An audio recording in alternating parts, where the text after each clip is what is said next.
Okay, welcome back after our Christmas break for high school students. So in your reading guide on page 71, I thought I would just stop and take a week to talk about Greek temples and columns, and the fact that I'm sure you guys have learned the whole Doric, Ionic, and Corinthian thing years ago. Yeah. And probably knew it before you ever knew me. I brought a couple of pictures in from my travels, which I'm not gonna bother to pass. Well, I might. This one is the Erechtheum. It's on the Acropolis. It's another temple, not the Parthenon. And you can see it's got Ionic columns. And this one, have I brought this picture in before? This is the best preserved temple in Greece, as you can see. It's in really, really good condition. And it is a temple of Hephaestus in the Agora in Athens. And it's got very little, you can see it's hardly any of it another color, like it's not reconstructed. It's the real deal. And it's just kind of nice. I'm on the other side of this hedge. You can see the people next to it. It's just so huge. It's just, wow, that must have been awe-inspiring. But what I really want to point out is the area above the columns. Okay, so I'm actually going to pass these around. So you can see how there's several areas above the columns. There's a triangular shaped area where the roof meets, which obviously is missing in temples that are missing their roofs now. And then there are several strips of area, and you can even see it on this one. Do you see the area? It's flat, but there's area above the columns. Do you see what I mean? So here I'm just gonna, don't worry, these clips kind of want to come out. If you don't grab it by the clips, it helps, but if the clip comes off, I can just put it back on. It's fine. And the Greeks used those spaces. Those spaces had names, and that's actually the chart that I put in your it's not a very easy to read chart, unfortunately, but you see above the capital, they have an area called the architrave. Then they have the frieze, and then they have the cornice and the entablature. And these are all, when they talk about Doric columns or Ionic columns, do you see how each one of those portions are slightly different? So I'm not describing this very well, I'm sorry. But if you look at that chart, do you see how in the Doric column, that area, that architrave and frieze is very large? So a lot of space there. And then in the Ionic, it's smaller. And the Corinthian has lost that architrave area kind of altogether. It's just sort of some fluted ledges, and they only have the frieze. These are an integral part of the column, so they refer to these as the Doric order or the Ionic order. And they used every single bit of that space for decoration. So that picture of the temple, the one that's in that Gabby's got, you don't see statuary and everything around there because it's been removed. It's gone. They didn't get ladders and chisel it onto the stone. They chiseled it and they mounted it up there, which means you can take it back down, right? They would be painted bright colors. You know, we think of marble or gray stone or whatever, that if we walked through an ancient city, it would be this sort of muted earth tones. No, these statues were all painted gaudy colors, and it must have been quite a sight. And so they would fill these areas with statuary, and much of that statuary we have. I was, and much of it is in museums. I think I might have talked to you guys last year when you were in the junior high class. Maybe I've mentioned it this year, that the frieze on the Parthenon, the statuary that was on that frieze section has been removed from the Parthenon, and we're glad it was, because then, they stored gunpowder in the Parthenon and blew up part of it. It's in the British Museum of London. And when the Greeks built a new museum in Athens, the Acropolis Museum that I got to visit, it's got empty places. They're waiting for them to come home. And the British aren't sending them back.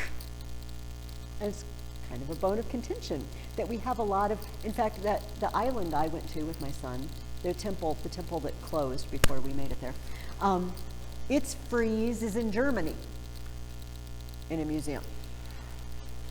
I was browsing the internet over Christmas break, and there was a meme that made me laugh out loud, and it was archaeologists of the old time versus archaeologists of today. So the top, it said archaeologists of the 1940s, and it was a picture of Indiana Jones from The Last Crusade, and he's shouting, "This belongs in a museum." And then below it said archaeologists today, and it was from Monsters, Inc., and he was saying, "Put that thing back where it came from, or so help me." That's sort of the attitude today. Put that thing back where it came from, or so help me. But back then it was that belongs in the museum, and we don't really care if it's in the museum of the country it belongs to. And for many years, Greece was war-torn. It was governed by the Turks until they had a war for independence.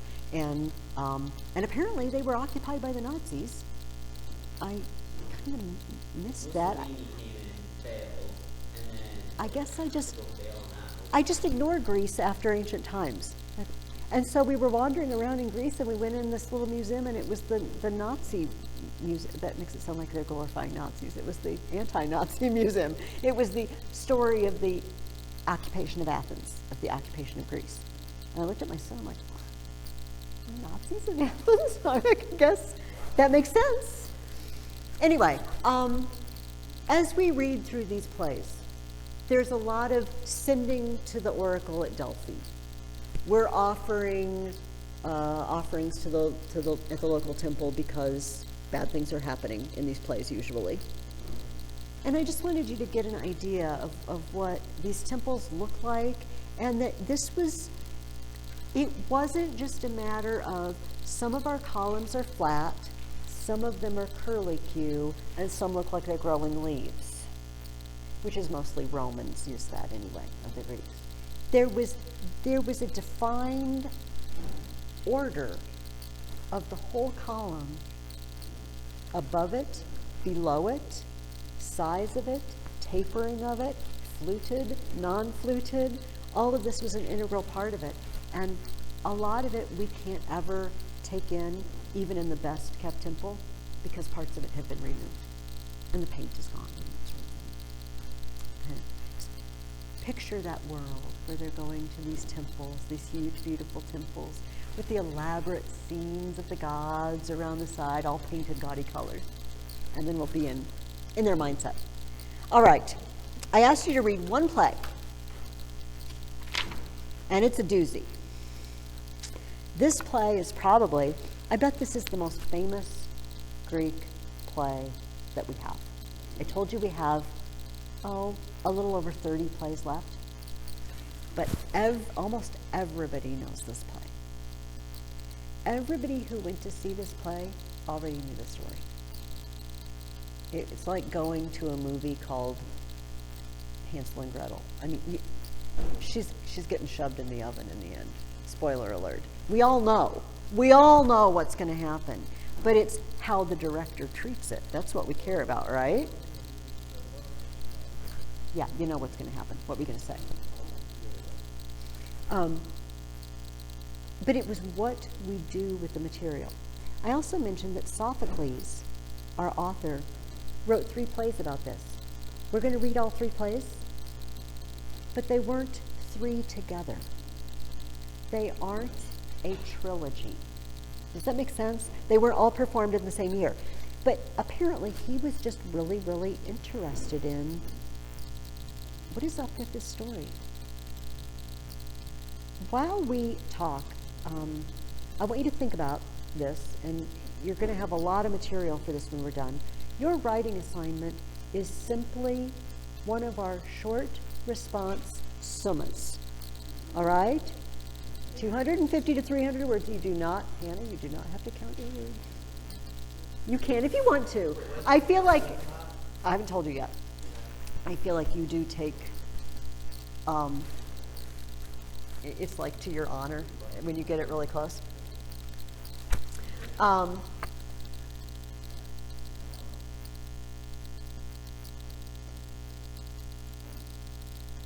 Wait a minute. Oh, yeah. I was reading, okay. See, I really can't think today.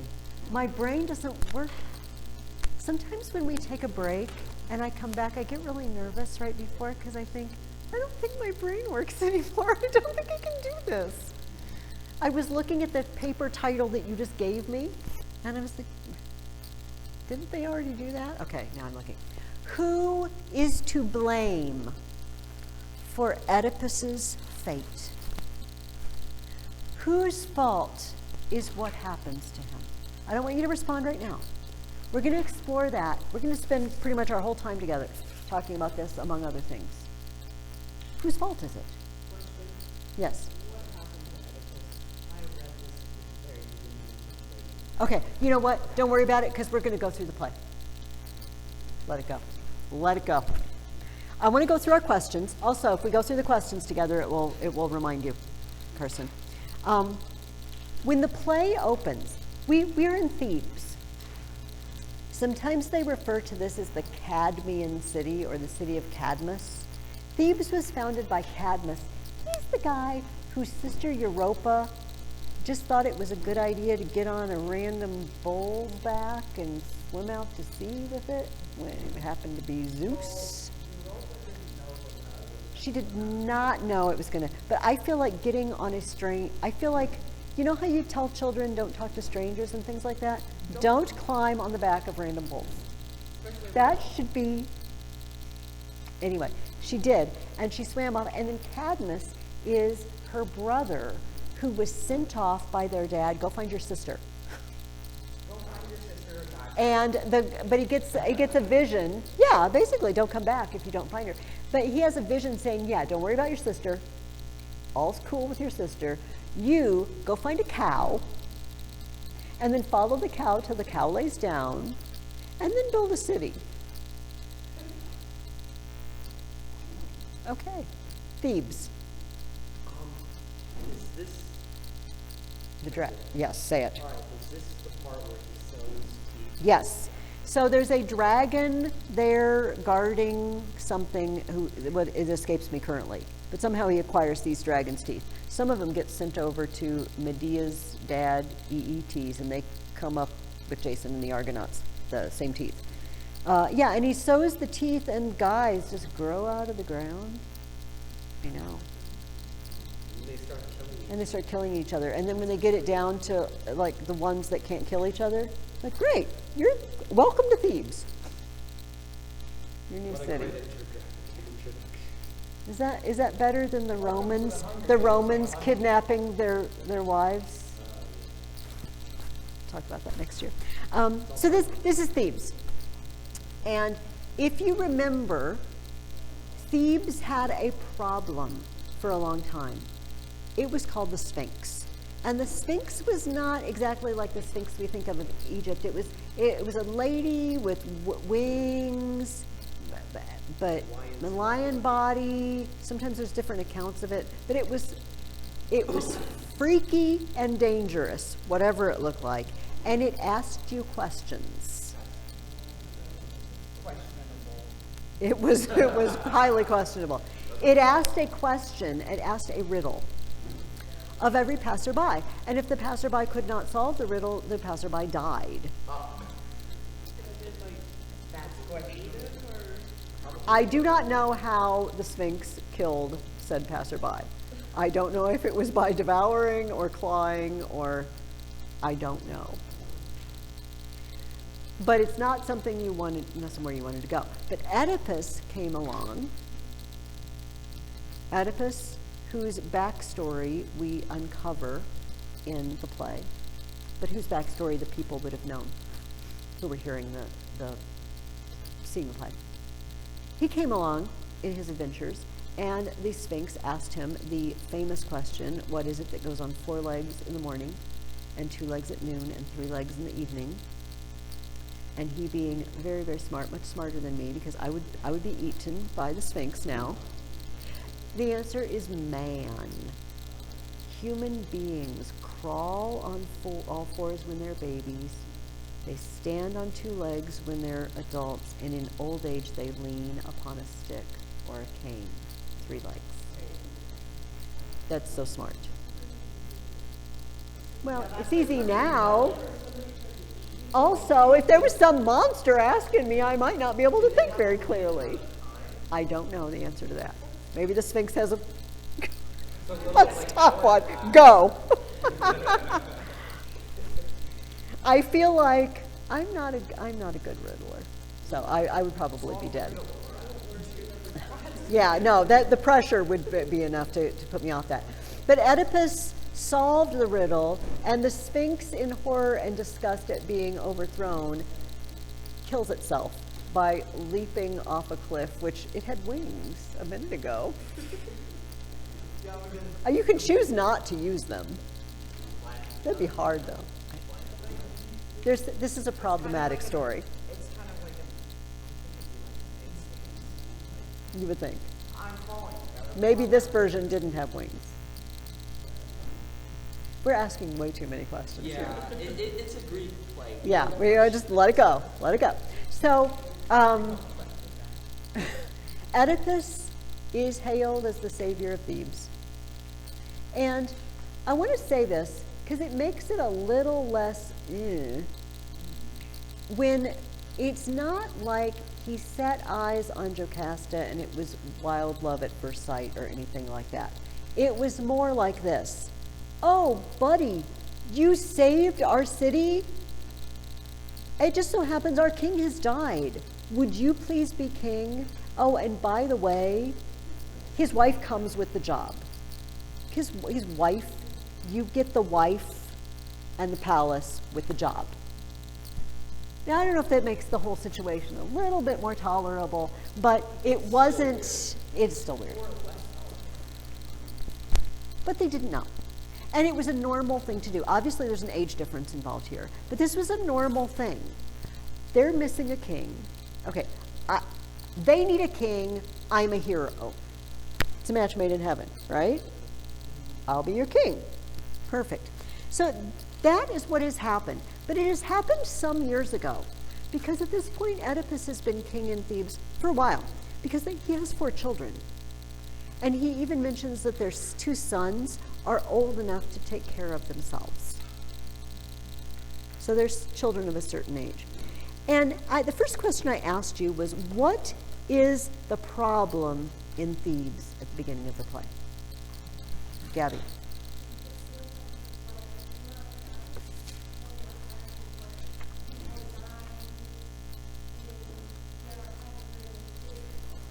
Yes. The chorus here. We always want to find out who our chorus is when we read one of these. The chorus is the citizens of Thebes. They're just John Doe on the streets of Thebes. And they come to Oedipus, and they say, our city, look around you, see with your own eyes. Our ship pitches wildly, cannot lift her head from the depths. The red waves of death. Thebes is dying, a blight on the fresh crops and the rich pastures. Cattle sicken and die, and the women die in labor, children stillborn. And the plague, the fiery god of fever, hurls down on the city, his lightning slashing through us. Raging plague in all its vengeance, devastating the house of Cadmus. Oedipus, you got to do something. And the second part of the question that I asked you is, what is Oedipus's attitude back towards the people?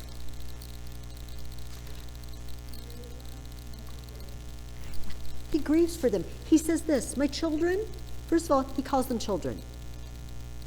I'm like your father. My children, I pity you.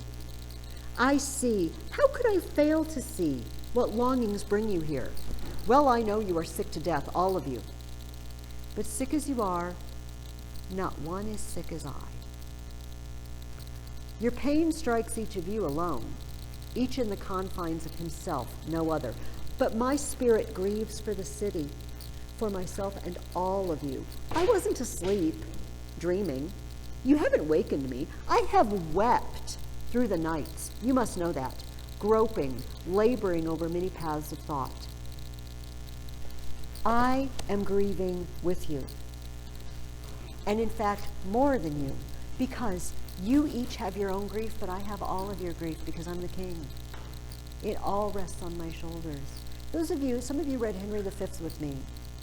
Do you remember the scene, Henry V, the play Henry V that was, you remember that, some of you? And there's the night before the big battle of Agincourt, Henry gives a soliloquy and he says, the only difference between a king and a commoner is ceremony. And in the meantime, he can just lay down and sleep like a log because he has no responsibilities. And I have all the responsibilities on my shoulders. That's what it is to be king. Oedipus says exactly the same thing. I have all of your cares on me. So, I got a plan. And, did I ask you his plan? No, I didn't. Does anybody remember what his plan is? Goes to the oracle. I sent my brother-in-law, Creon, to go consult the oracle. And he's going to tell me what's up.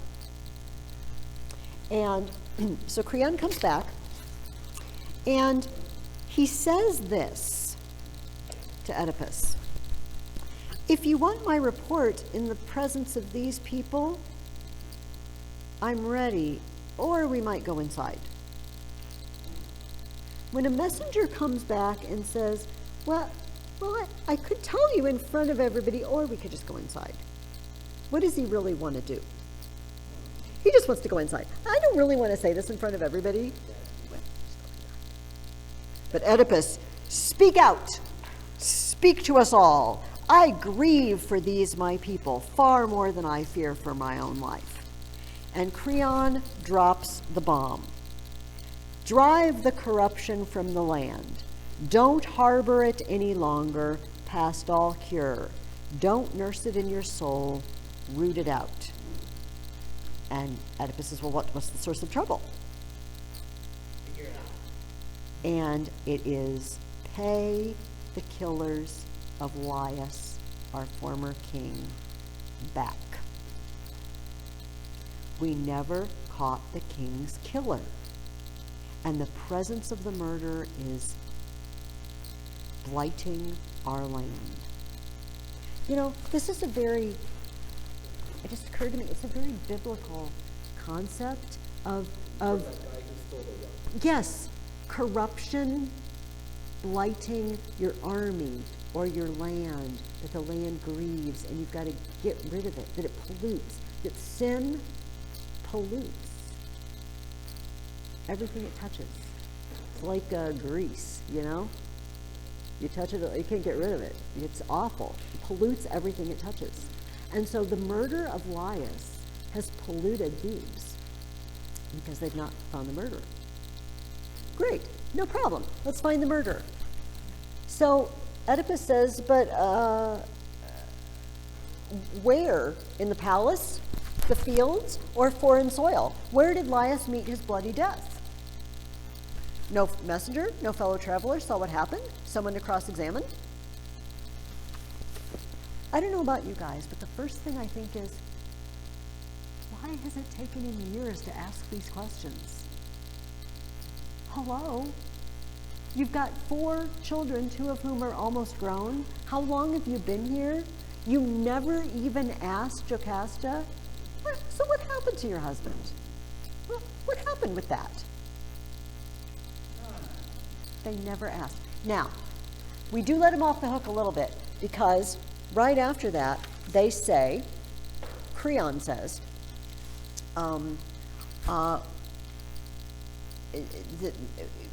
says, do you think it was thieves? Do you think it was a conspiracy to bump off the king? What do you think? Creon said, we suspected as much, but with Laius dead, no leader appeared to help us in our troubles. Oedipus says, trouble? Your king was murdered. Royal blood. What stopped you from tracking down the killer then and there? The singing, riddling Sphinx. She persuaded us to let the mystery go and concentrate on what lay at our feet. Okay, so that's sort of an answer, except for the fact that Oedipus got rid of the Sphinx before he became king. There's never been a search. There's never been any questions asked. So what happened to him? Where did this happen? What happened? And he's told. Well, there's no eyewitnesses, except one guy. He got away. One guy got away. Well, why don't we ask him questions? All right, I'll send for him. So we're going to send for him. We're going to interview him. No one's interviewed him before. Okay. So, what do? When an oracle sends us a message and we don't understand, we go to the prophet, right? We call in the seer. And Thebes has its very own seer. His name is Tiresias. And he wanders in. Tiresias is blind. And we met Tiresias. Didn't we meet Tiresias in the Odyssey? Odysseus consulted him about what to do, and Tiresias gave him information. This is the same Tiresias. Tiresias shows up. He must have lived about 500 years or something, because he shows up in every story here. He's always blind. Yes, he just keeps coming back. So Tiresias comes in, and I asked you, what does Oedipus boast of having done? And what does he place his confidence in? Oh, yeah, Matthew. Solving the things that riddle, and then because of that, he puts his confidence. Yes, exactly. So I'm looking at okay. So I didn't ask you this question. Oh, well, no, I didn't ask you this question. Tiresias comes in and basically says, flat out, you're the pollution. And Oedipus, you jerk. You jerk. I know what you're up to. What does he think he's up to? In cahoots with who? With Creon, my wife's brother. Creon paid you to say that, didn't he? You're just a bunch of jerks. You just want to get rid of me and get the throne. Yeah. So, let me read what Oedipus says. Oh, power, wealth, and empire, skill outstripping skill in the heady rivalries of life. What envy lurks inside you. Just for this, the crown the city gave me. I never sought it. They laid it in my hands. For this alone, Creon, the soul of trust, my loyal friend from the start, steals against me. So hungry to overthrow me, he sets this wizard on me, this scheming quack, this fortune teller peddling lies, eyes peeled for his own profit, seer blind in his craft. Okay, now I have another question. Why is Oedipus so fast to jump to the conclusion that Creon is against him? He just says he's been his most loyal companion and faithful ever since he's been there.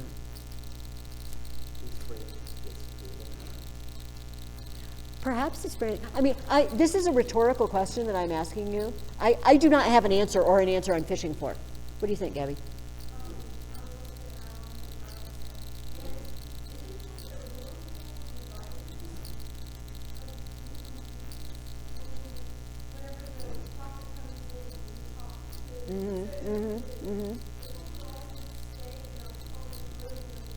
Yeah, he's out, as far as we can see, he's just out on the street, and he says just say it in front of, he does it in front of everybody. It's publicly.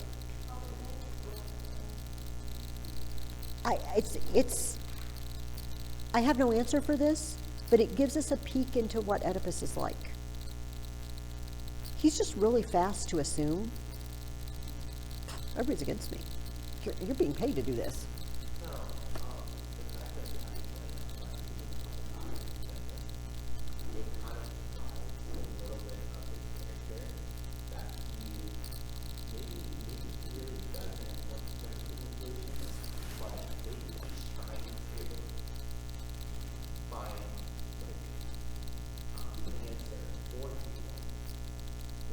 Mm, mm, He's not one to judge stuff like that. mm.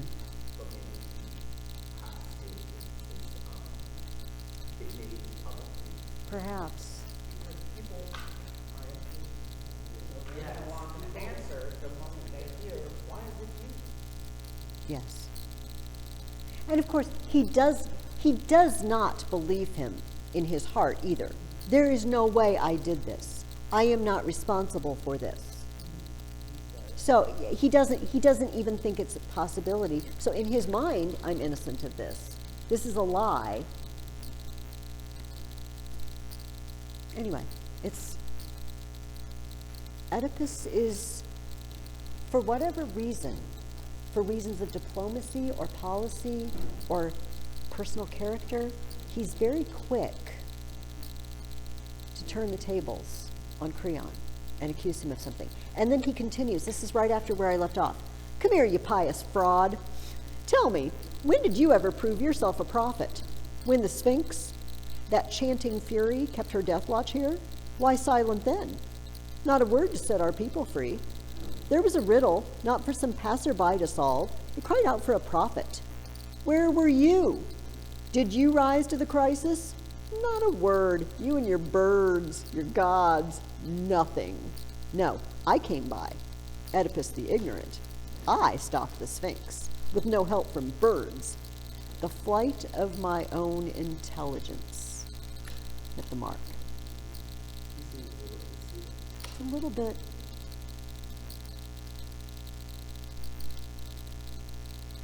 Tiresias is riddling as far as Oedipus can see. Do you know what I mean? This is sort of a riddle. What do you mean I'm the corruption? That doesn't make any sense. No, I'm not. This is a riddle to solve. This is another riddle to solve. And this one isn't as easy. But by golly, I am going to solve it. You're right. I am getting to the bottom of this. So help me. So I asked you the next question. Oedipus and Tiresias are obviously arguing. Each one accuses the other of something. Did you catch that?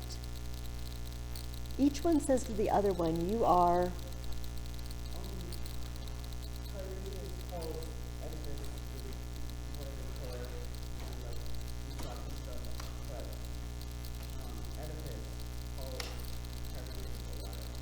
Okay, this is true.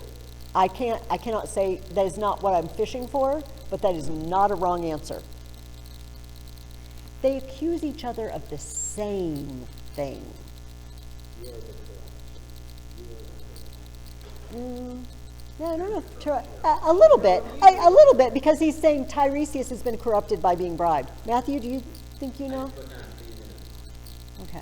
Here, let me read this section. Okay, by the way, none of these are wrong answers. This is all perfectly, I agree with everything you said. But listen to this.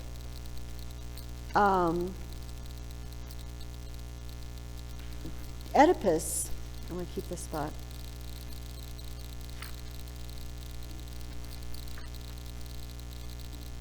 Oedipus says to Tiresias, Tiresias says, if the truth has power. And Oedipus says, it does, but not for you, old man.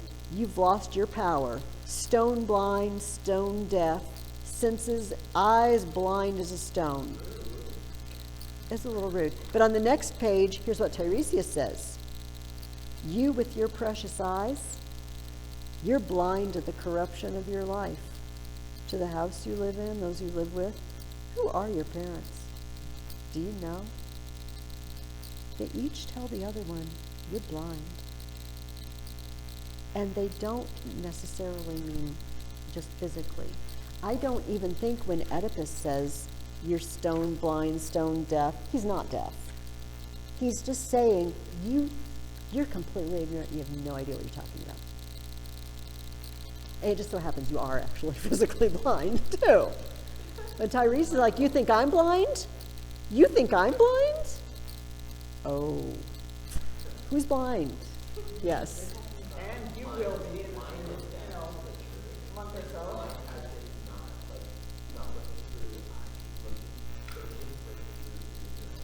Yes.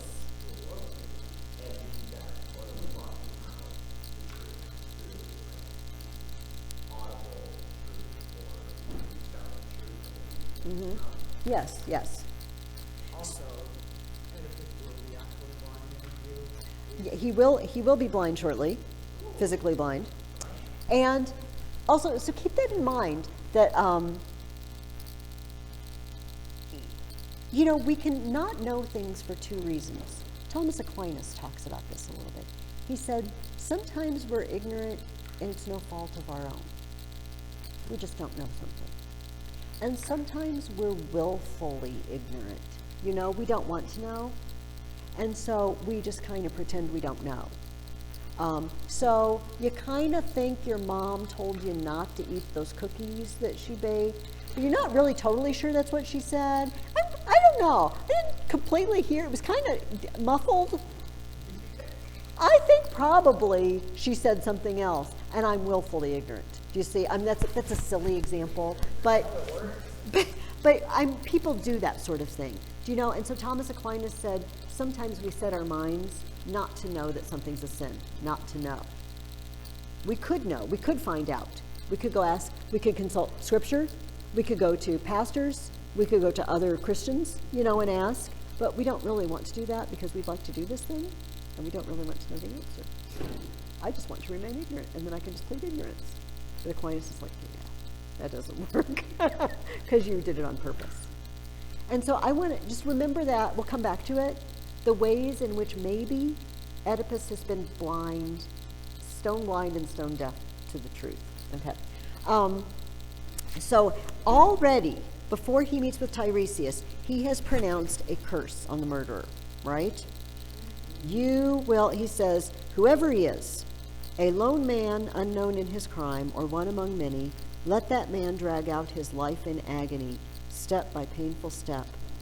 I curse myself as well. If by any chance he proves to be an intimate of our house, here at my hearth, with my full knowledge, may the curse I just called down on him strike me. It is. Oh, this play. And remember, nobody in the audience, everybody knows. Although none of this is lost on the audience. They all know. Sophocles did all this on purpose.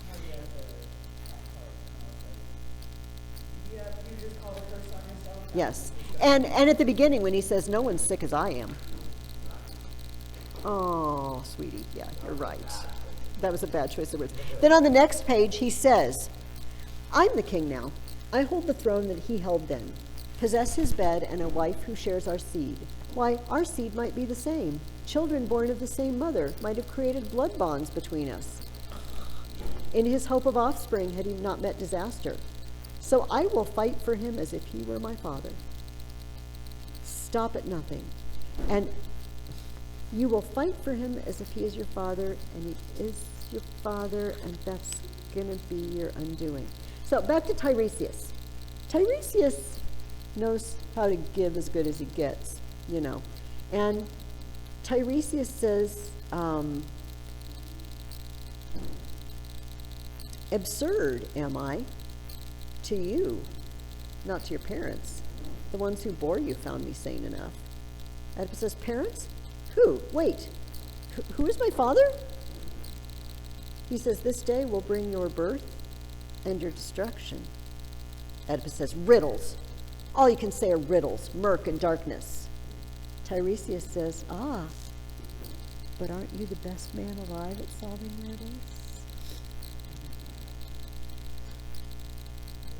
So Tiresias leaves,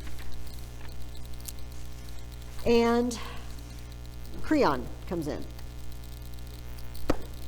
I hear I'm being dissed roundly by Oedipus, that he thinks I am in cahoots with Tiresias and the oracle, and I want the throne. What?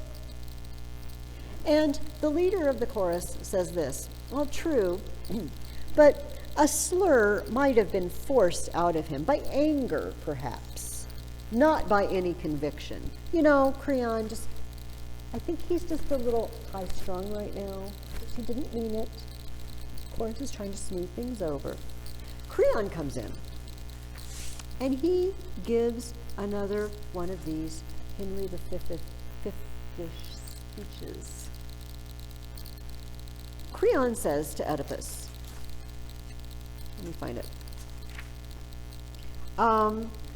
Tell me, you're married to my sister, aren't you? A genuine discovery. There's no denying that. And you rule the land with her with equal powers? She receives from me whatever she desires. And I'm the third. All of us are equals. Yes, and it's there you show your stripes. You betray a kinsman. And he says, not at all. Not if you see things calmly, rationally, as I do. Look at it this way first. Who in his right mind would rather rule and live in anxiety than sleep in peace? Particularly if he enjoys the same authority. Not I. I'm not the man to yearn for kingship, nor the king's power, with a king's power in my hands. Who would? Everybody already respects me. Everybody already asks my opinion. But nobody blames me when stuff goes wrong, because I'm not the king. Nobody comes to me with their problems, because I'm not the king. But everybody butters me up and, pays me respect, because I'm in the royal family. I got the best of everything. Why in the world would I want to get rid of you? Oedipus, if you think about it calmly, rationally, you'll see the truth. Settle down. Now, I'm going to go out of order here, but I want to mention something. So we've already verified that Oedipus has, maybe because of circumstances, maybe because of natural inclination, but something in him that maybe is willing to jump to conclusions and make hasty moves and hasty words, all right? Now, let me know something else about him. So as the plot unravels, it's wonderful. It's like a perfect mystery, you know what I mean? And each guy comes on the stage and delivers a little bombshell, and the next guy delivers a new bombshell. I love it. So the bombshell, the original bombshell, it's you, but he doesn't understand what could that possibly mean.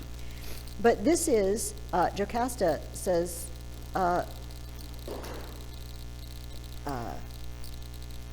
Oedipus tells Jocasta, I know all of this from the oracle and the prophet.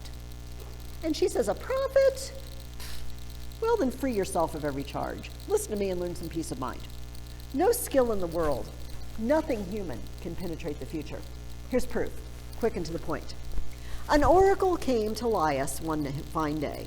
I won't say from Apollo himself, but his underlings, the priests. And it declared that doom would strike him down at the hands of a son. Our son, to be born of our own flesh and blood. But Laius, so the report goes at least, was killed by strangers, thieves, at a place where 3 roads meet. My son, he wasn't 3 days old, and my father, the boy's father, fastened his ankles and had a henchman fling him away on a barren, trackless mountain. There you see, Apollo brought neither thing to pass. My baby no more murdered his father than Laius suffered, his wildest fear, death at his son's hands. That's how the seers and all their revelations mapped out the future. Brush them from your mind. Whatever the god needs and seeks, he'll bring to light himself with ease. Those prophets, it was a bunch of hooey. It didn't happen. Because we put our son out. We poked a hole. Why you do this for a 3-day-old baby that can't crawl? Don't ask me. But, in that tendon behind his ankle, and so he can't crawl away or roll away or anything, and we just sent some guy to throw him out on the mountainside because that's what we do in Greece with babies. And Oedipus, this brings me, while I'm telling you this story, this brings something else to my mind. What happened to your feet? You know what his name Oedipus means? Oedipus means swollen foot. Oedipus is named for his foot deformity received in infancy. Gee, Oedipus, what happened to you? How'd you...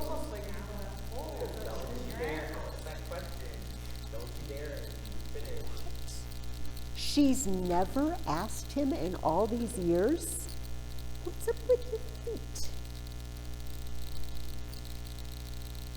Maybe he doesn't know. So this is exhibit B in the willfully ignorant category, okay? So this is the bombshell. When she says, at a place where 3 roads meet, and suddenly, he says, strange, hearing you just now, my mind wandered, my thoughts racing back and forth. She says, what do you mean? Why so anxious, startled? I thought I heard you say Laius was cut down at a place where 3 roads meet. That was the story. Hasn't died out yet. But where did this thing happen? Be precise. Where did it happen? I need to know where. Here's the next Greek joke. In Greek, nowhere is Oedipus. His name also sounds like the Greek for I have to know where. Oedipus. So she describes it. And he starts to have a meltdown that Jocasta doesn't understand. And then he says, I'm going to tell you the story. Never been married to you, I don't know how long. Never told you this story. Never bothered. Now, Jocasta, I will tell you all. Making my way toward this triple crossroad, I began to see a herald, then a brace of colts drawing a wagon, and mounted on the bench, a man, just as you've described him, coming face to face, and the one in the lead and the old man himself are about to thrust me off the road. Brute force. And the one shouldering me aside, the driver, I strike him in anger. And the old man watching me, coming up along his wheels, he brings down his prod, 2 prongs, straight at my head. I paid him back with interest. Short work, by God. With one blow of the staff in his right hand, in this right hand, I knock him out of his high seat, roll him out of the wagon, sprawling headlong. I killed them all. Every mother's son. What? They were trying to get him out of the road, and he killed them all. Wow. So, I'm just wondering, this is just me wondering, if Oedipus has anger issues. Perhaps even before he came here. He's got some maybe character issues that he should work on. He is very quick to blame, quick to judge, a little paranoid, and he killed an entire entourage, except for the old guy who escaped. Well, he wasn't old then, but he's old now. He killed them all for scooching him out of the road.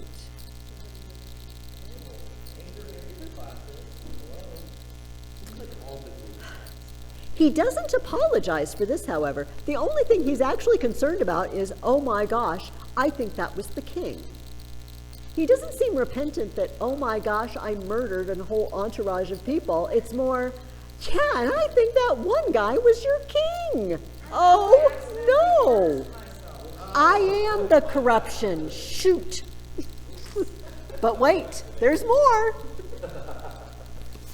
I'm sorry. I'm making fun. I mean, it's almost like you're going to laugh or you're going to just be horrified, you know? And so I'm not, when I laugh or I'm silly about it, I don't mean this isn't horrifying or that the audience wasn't horrified. They were just, every messenger that came in, because they know where this is going.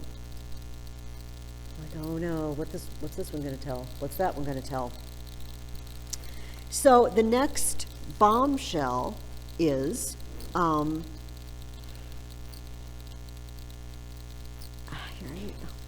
want to go back to, I don't want to say that now, but I want to go back to it.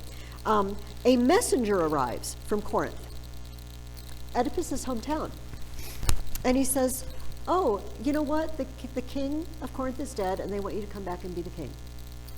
Jocasta says, see, you were worried about, something happening in your family and killing your father or whatever, you died of natural causes. I told you that oracles aren't worth squat. Actually, that's a paraphrase. That's not what she says. This is what she says. Fear. What should a man fear? It's all chance. Chance rules our lives. Not a man on earth can see a day ahead, groping through the dark. Better to live at random, best we can. As for this marriage with your mother, have no fear. Take such things for shadows, nothing at all. Live, Oedipus, as if there's no tomorrow. Apollo, all his ilk, Tiresias, they're a bunch of frauds. And I can prove it, she says. I can prove it because my son didn't kill his dad. We threw him out to die. We can fix it. We can change the future. Things just happen. Things just happen, Oedipus. Let it go. So, the messenger listens to this and he says, "Oh, is that why you left town?" Well, you shouldn't have worried. He's not your dad. What? Well, you're adopted. I found you. Some guy was out on the mountainside, and he had this baby, with the ankle thing. And he said he works for Laius, the king of Thebes. And he's going to throw this baby out. I'm like, I'll take him home. Because the king and queen of Thebes don't have a kid. They'll take this kid and raise it. Hey, that was you. That was you. I brought you. Oedipus is... No. So, but... Just a second. I got to find it. Okay. Does anyone know that herdsman, the one he mentioned? The guy he got the baby from? Anyone seen him in the fields, here in the city? Out with it. The time has come to reveal this once for all. The leader of the chorus says, I think he's the very shepherd you wanted to see a moment ago. He is also the sole survivor of the attack. But the queen Jocasta, she's the one to say. Jocasta, hey, you remember the man we just sent for? Is that the man he means? That man. Why ask? Oh, old shepherd talk. Empty nonsense. Don't give it another thought. Don't even think. He says, what, give up now? With a clue like this? Fail to solve the mystery of my birth? Not for all the world. She says, stop. In the name of God, if you love your own life, call off the search. My suffering is enough. Oh, I know. I know the whole story now. You can't handle the truth. Courage. Oh, and this is the next question I asked you. I guess I blew through the one question about at 3 roads, the question she reveals that he died where 3 roads meet. Why does Oedipus think Jocasta doesn't want to hear about his origins? Why, Matthew? Because his lineage might be Well, maybe I'm like son of a slave or something. He says, courage, even if my mother turns out to be a slave, and I a slave 3 generations back, you would not seem common. You're still a queen. You're still awesome. She says, oh no, listen to me. I beg you, don't do this. Listen to you? No more. I must know it all. Must see the truth at last. I will know the truth. They haul in the shepherd, whose backstory, if you remember, was after he escaped the massacre. He came back to Thebes, but Oedipus was already there before him. Oedipus had already defeated the Sphinx and was already king, and he knew that was the guy who killed Laius. He didn't know it was that baby, but he did know it was the king's murderer. Crud. I'm the sole eyewitness to the fact that this guy killed the former king. I'm out of here. I'm going to get a flock of sheep, and I'm going to stay on the mountains, because I'm dead, if he finds out. So this shepherd comes, and he won't answer the questions. for obvious reasons. Number one, what I just mentioned, I'm the sole witness to the fact that you massacred the king and all the other guys. B, now I'm finding out, yeah, I'm actually the one who took the baby and put it out there. I can prove on both counts that you are the son of Laius and you murdered Laius. And you're not going to want to hear this. So he won't talk. And listen to Oedipus. So, you won't talk willingly. Then you'll talk with pain. And they grab him. And he says, no, dear God, don't torture an old man. Twist his arms back, quickly. So we're going to torture old shepherds to get information. Wow. Wow. So, finally, it all comes out. With some arm twisting and threats, it all comes out. And so, let me just a second. I had my finger in a place I wanted to go back to. No, that wasn't it.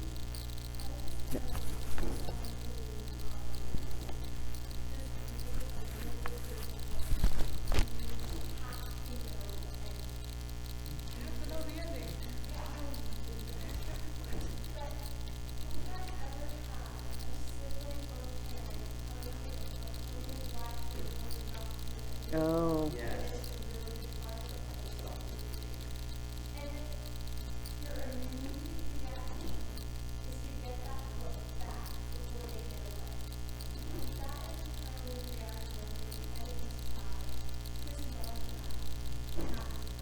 Yeah. He's not thinking. Remember Creon said, if you think about things reasonably, rationally, logically, why in the world would I be in a conspiracy against you? But I don't think, and see, but the riddle solver, that's a good question. Is being a good riddle solver the same as being a good rational thinker? Yeah.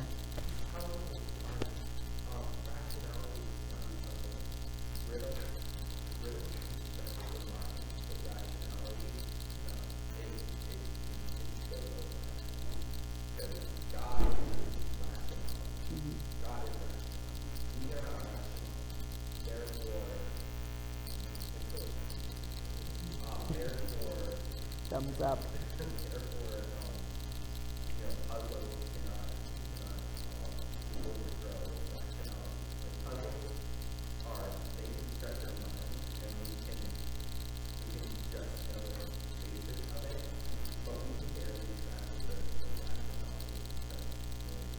Now, I might challenge your premise and say that we share in rationality. We don't, I mean, we have a rational element, but I do totally agree that riddles are a hyper-rational, a super-rational thing. You have to twist your mind and see things you wouldn't normally see because it's playing games with you, you know? And so you could put the best minds in the world, I suppose, in a room and ask them some riddles, and they might not ever figure them out if they're so dead set on logic or rationality that they can't think outside the box, as we say. So maybe Oedipus's strong suit is thinking outside the box, and his weak suit is thinking this through.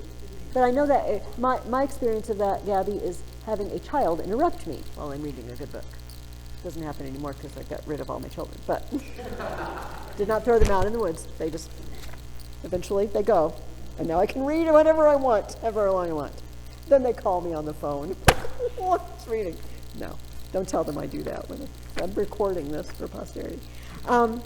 So I want to, okay, let's finish off. I'm going to do it this. Let's finish off the story, which obviously Jocasta knows what has happened, and she goes and kills herself. It's obscene, right? It happens off stage. She goes behind the skene, you know, she's in the palace, and so we don't see that happen. And then Oedipus goes in and finds her dead. The whole truth has come out. I know who I am. I know what I've done. And he sees her, and he takes the pins off her cloak and he pokes them in his eyes. And now he really is blind.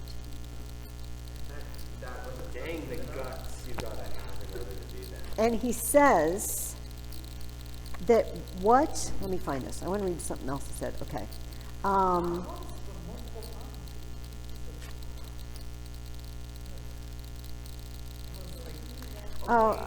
Okay, let me just read, actually, both things I want to read are together.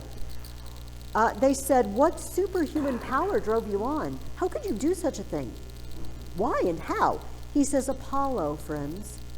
Apollo, he ordained my agonies, these my pains on pains.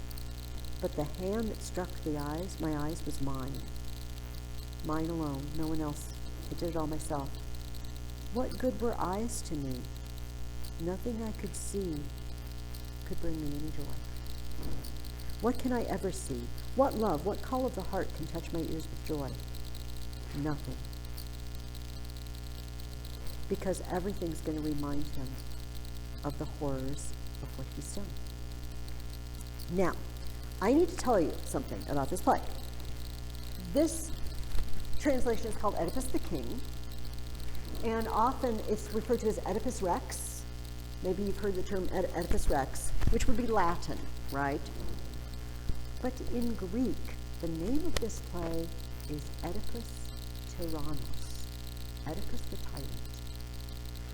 Now, we have learned that tyrant didn't necessarily mean for the Greeks what we think of a tyrant being. It doesn't mean he's necessarily mean. It just means someone who grabs power when they're not supposed to, like our friend Pisistratus and his 6-foot-tall, beautiful woman that he hired to be come into town. I love that story. And I love the way Herodotus is like, hey, the Athenians are supposed to be the smartest people in the world. What? How did they fall for this? So Oedipus is called by Sophocles a tyrant. Now, in one way, he is the rightful king of Thebes because his parents were the king and queen of Thebes. But in another sense, he's taken power unlawfully because he killed the former king. But another way, he's taken it rightfully because they gave it to him. But also, just because the Greeks did not consider a political tyrant necessarily someone mean, they often associated tyrants with oppression just the same as we do. That's the flip side of the story that I haven't told you previously. Because I don't want you, every time they say so-and-so was a tyrant of the city, I don't want you to think that he's massacring people left and right. It isn't necessarily what he's doing. It just means he's an illegal ruler. But often they were notorious for oppression, oppressing others. Now, question for Mr. Sophocles. In what way is Oedipus a tyrant? Now, this is where I wanted to go back. The chorus. Okay, this is, let me figure out where this is. All right, so Oedipus, this is very early on. He has just told her the story of the death of the entourage at the place where 3 roads meet. And he says, basically, my only hope is that shepherd. Because if he comes back and he says, plural, that a band of thieves killed the king, I'm off the hook. I operate solo. But if he changes his tune and says it was one guy, this does not look good for me. And the chorus says this: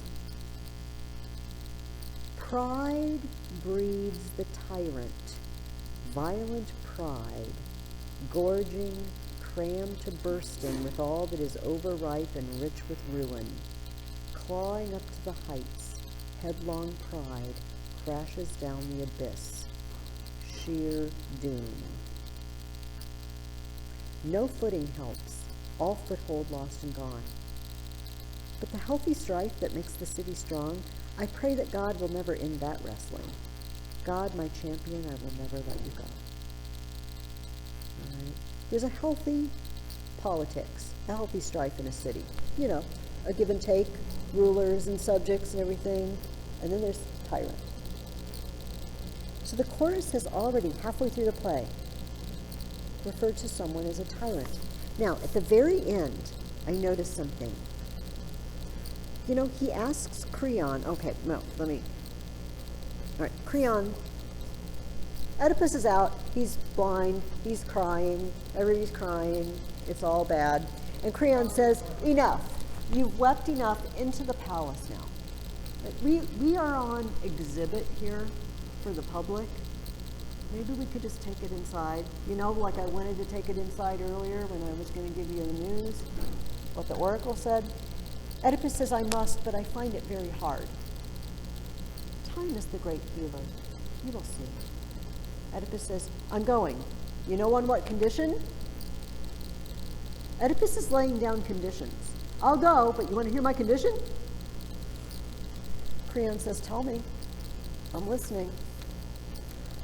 Drive me out of Thebes in exile. Not I, only the gods can give you that. And then, bring me my children. All right, I'll bring you your children.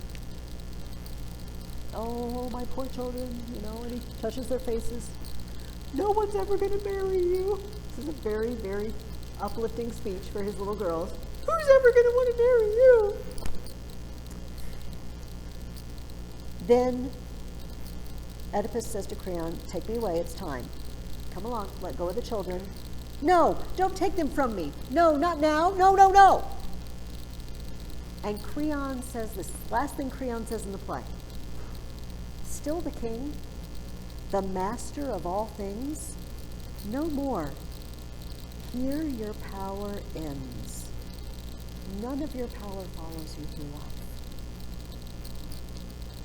Oedipus, the tyrant, you're done. It's not even time out. There's no time out implies there's going to be a resumption of play on the other side. No, it's done. You're not giving orders here anymore. You, who, brilliant as you are, jump to conclusions and murder whole entourages of people because they boot you out of the road. And your wife, who's persuading you so hard. There's the oracle, gods. The gods are nothing. Ignore the gods. It's all chance. You do the best you can. We just get through life the best we can. That's what we do. None of that is true. The gods did know. And he's not in charge anymore. And you know what, Oedipus? Maybe you never were in charge. Think about his life. So, and this is the sad part. He found out when he was young in Corinth that he was going to kill his father. That's not why he went to the oracle. He heard some drunk schmo in a party say something about him not being his father's son. And he went to the oracle to find out what's the deal with that. The oracle does not say, no, he's right, you're adopted by the king of Corinth. The oracle instead, not helpfully, says, you're going to kill your father and marry your mother. Then I better leave. I'm getting out of here as fast as I can. I'm never going back to Corinth again. Get back. He had a terrible experience. His experience was that he was trying to keep from doing something bad. And because he tried, he did the bad thing. And this is why, but he had the opportunity to put the brakes on. You know, When Jocasta said, let it go. Okay. No, I will not let it go. I will know all. Has Oedipus been a tyrant all his life, even when he wasn't a king? I'm in control here. I don't care what the prophecy says. I'm in control. I will leave Corinth, and boom, won't happen. Although he still wasn't sure, right? He's been nervous. I fear my father. I fear my mother. This is why I'm asking you to tell me, whose fault is all of this? This is a man who tried to avoid it, but made it happen. If the oracle had never said, you're going to kill your father and marry your mother, would he have left Corinth? Probably not. He wouldn't have had a reason. You know, this happens in fiction, but notably in the Old Testament, the prophet Elisha is sent after Elijah is gone. That's the flaming chariot. He goes off because there were tasks to be done that Elijah didn't get all of them done, and one of them was to anoint the new king of Syria. And so Elisha was heading up the road to Damascus, and he met a man named Hazael on the road, and Hazael, Elisha greeted him, and he started weeping. And Hazael said, "Why are you crying?" He said, "Because I know all the horrible things you're going to do to Israel." And Hazael said, "Well, why would I do anything horrible to Israel? I'm just a servant. I'm not important." Elisha says, "Because God has shown me you're going to be the next king of Syria." And he anoints him king and turns around. Well, Hazael goes home, and it's kind of like Macbeth. Those of you who read Macbeth with me, it's like, oh, he says I'm going to be king. I wonder when I'm going to be king. You know, if I help the other king die, I could be king. And he did. It says he put a wet cloth over his face and smothered it.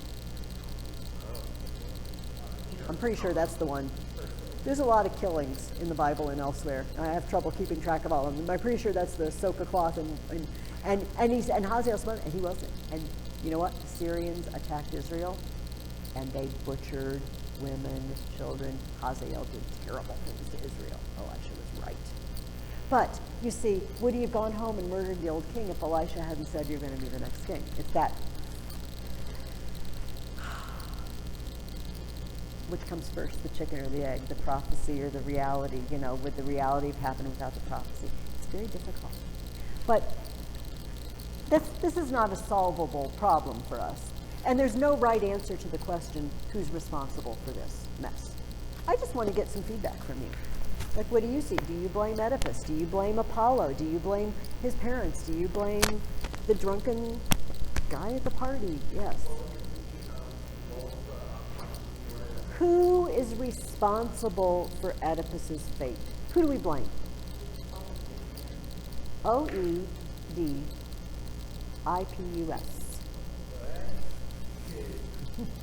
So, I was thinking, let's see if I can recover this thought. I think brilliant things and then they go away.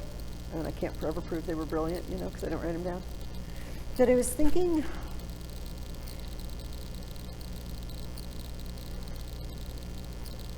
that Oedipus has suffered. And if that were the end of the story, it would be a horrible, horrible story. But you're going to read the next two plays. So all you're going to do this week, you're going to write that summit and read two plays. As you know, neither of the other two is any harder than this one. Now, you could sit down and read them each in a sitting. They're really not difficult to follow, not crazy hard. The plot's very obvious. I'm even going to clue you in on the plot right now. But suffering is going to lead to some form of glory for Oedipus. And I just want you to keep that in the back of your minds when you read, because just as Jesus was perfected through suffering, even the pagans knew there was something to suffer, more than just misery. Do you know what I mean? That suffering can lead to something good. Yeah. So we're going to read the last two. Yes, we're going to read the last two plays. Remember, we say the trilogy, but as long as you know, it just happens to be three plays about Oedipus by the same guy. The next play is called Oedipus at Colonists. Colonists is a suburb of Athens. It is actually where Sophocles was born. He's from the Colonists. And in Oedipus' time, this was not much of a suburb. It was more of a forested outside the city area.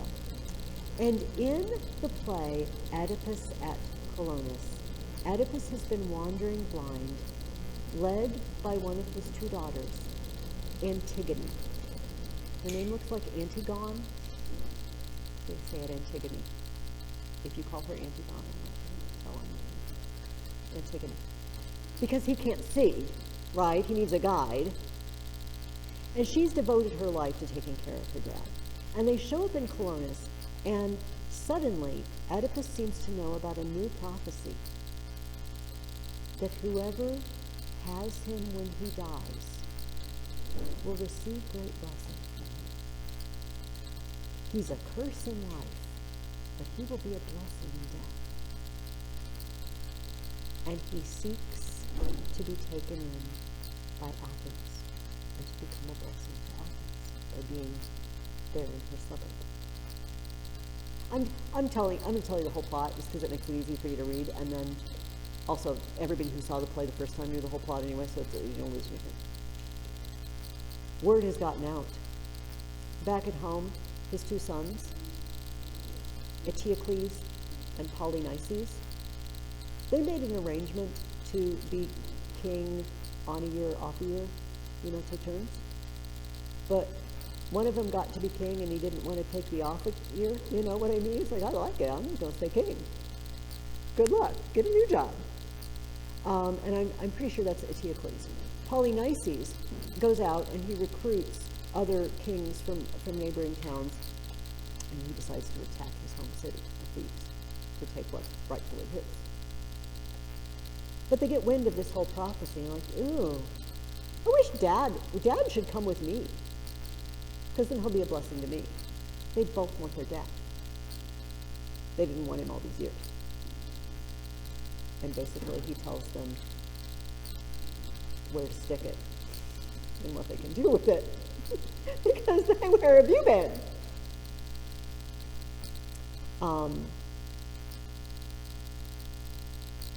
So that rounds out, because they both come seeking their dad. Creon even comes seeking him. We just want to put you in, we'll bring you back to Thebes. You'll be fine. No, you're a jerk. You never took care of me all these years. What if I kidnap your daughter? The other one is Mimi. She's there too now. It's awful. That's Oedipus at Colonists. But he does die. Weirdly. I won't let you in on the weirdly part. And that you have to read that. And then he's going to be a blessing. However, back in Thebes, Eteocles and Polynices, after recruiting 7 kings. These are the famous 7 against Thebes. There's a play called 7 Against Thebes. And sometimes you'll be reading and you're like, he was one of the 7 against Thebes. What does this even mean? They're the kings who fought with Polynices. They all die.